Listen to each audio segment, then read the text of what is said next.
أعوذ بالله من الشيطان الرجيم بسم الله الرحمن الرحيم فكيف إذا جئنا من كل أمة بشهيد وجئنا بك على هؤلاء شهيدا صدق اللہ العظیم۔ سورۃ النساء آیت نمبر 41، آیت نمبر 41۔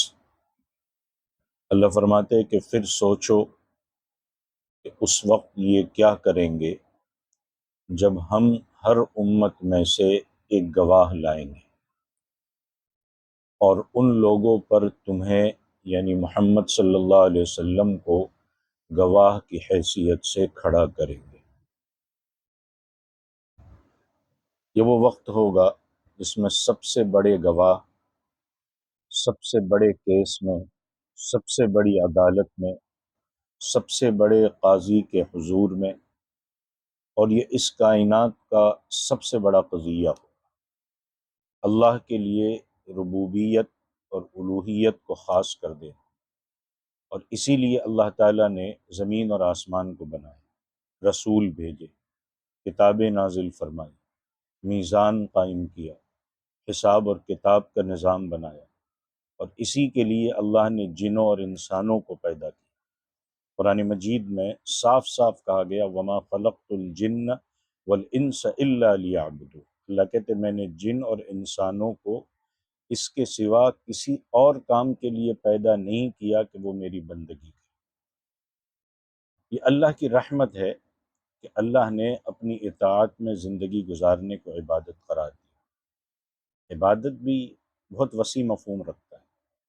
حلال رزق حاصل کرنے کو عبادت قرار دیا، بیوی کے منہ میں لقمہ ڈالنے کو عبادت قرار دیا، پڑوسی کے ساتھ اچھے سلوک کو عبادت قرار دی، راستے سے تکلیف دہ چیز کو ہٹانے کو عبادت قرار دی، کسی انسان سے مسکرا کر ملنے کو عبادت قرار دی، یہاں تک کہ بیوی کے ساتھ رات گزارنے کو بھی عبادت قرار دی۔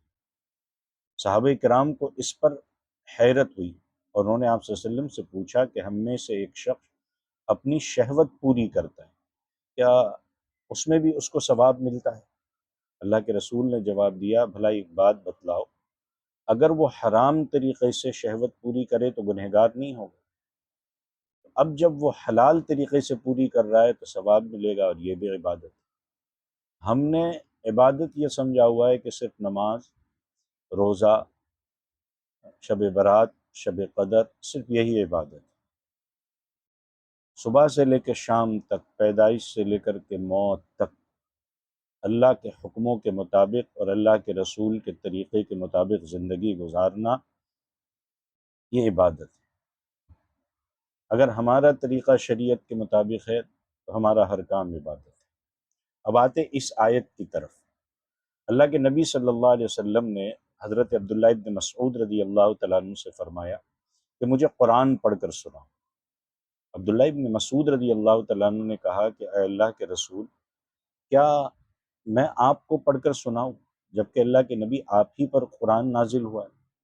اللہ کے نبی صلی اللہ علیہ وسلم نے جواب دیا کہ میں قرآن کو کسی دوسرے سے سننا چاہتا ہوں۔ عبداللہ ابن مسعود رضی اللہ تعالیٰ عنہ نے سورہ نساء پڑھنی شروع کی، اور پڑھتے پڑھتے جب یہ آیت نمبر 41 ہے جو بھی میں نے پڑھی فَكَيْفَ إِذَا جِئْنَا مِن كُلِّ أُمَّةٍ بِشَهِيدٍ وَجِئْنَا بِكَ عَلَى هَؤُلَاءِ شَهِيدًا، اس پر پہنچے۔ اس کا مطلب ہے کہ سوچو اس وقت یہ کیا کریں گے جب ہم ہر امت میں سے ایک گواہ لائیں اور ان لوگوں پر تمہیں یعنی محمد صلی اللہ علیہ وسلم کو گواہ کی حیثیت سے کھڑا کریں۔ بس یہ سننا تھا، آپ صلی اللہ علیہ وسلم کی آنکھوں میں آنسو آ گئے۔ آپ صلی اللہ علیہ وسلم نے حضرت عبداللہ ابن مسعود سے کہا کہ بس کرو، بس اتنا کافی ہے۔ سب سے بڑی عدالت میں تمام رسول گواہی دیں گے کہ انہوں نے اللہ کا پیغام پہنچا دیا، اور اپنے اخلاق اور اپنے مرتبے کے لحاظ سے سب سے بڑے گواہ کی طرف سے سب سے بڑی گواہی آئے گی کہ اے اللہ، انہوں نے تمہارا پیغام پورا پورا پہنچا دیا۔ کتنی بڑی ہوگی یہ گواہی؟ یہ آپ صلی اللہ علیہ وسلم کے لیے ایک شرف کی بات ہے، لیکن آپ صلی اللہ علیہ وسلم اخلاق کے اونچے درجے پر، جب آپ صلی اللہ علیہ وسلم نے کو یہ بات آپ صلی اللہ علیہ وسلم نے اس کو ذمہ داری کی بات سمجھا اور اس بڑی ذمہ داری کو محسوس کیا اور رو پڑے۔ سب سے بڑی عدالت میں کون سی عدالت؟ کہ انسانی جسم پر موجود کھالوں نے جو محسوس کیا ہوگا وہ سب کچھ بیان کر دے۔ کھالیں بتائے گی اس نے کیا کیا تھا، آنکھوں نے جو کچھ دیکھا ہوگا وہ بول دے گی، پیر جہاں جہاں گئے ہوں گے وہ گواہی دے دے گی، ہاتھوں نے جو کچھ کیا ہوگا وہ اس کا یقین کر اقرار کر لے گی، وہاں تمام حقوق ادا کر دیے جائیں گے، وہاں کوئی ایسا وکیل نہیں ہوگا جو سچ کو جھوٹ ثابت کرے، وہاں کوئی معاملہ دلائل کی وجہ سے یا گواہوں کی کمی کی وجہ سے ختم نہیں کیا جائے گا، وہاں ہر کوئی اپنا حق لے گا، اپنا دوسروں کا حق ادا کرے، وہاں نہ درہم ہوں گے، نہ دینار ہوں گے، نہ روپیہ ہوگا۔ اور یہ عدالت اس وقت تک نہیں اٹھے گی جب تک سیدھی بکری کو سینگ والی بکری سے بدلہ نہ ملے، یہاں تک کہ ان بکریوں کو بھی بدلہ مل جائے گا جو سینگ نہ ہونے کی وجہ سے سینگ والی بکریوں کے سامنے کمزور پڑ جائے، بدلہ۔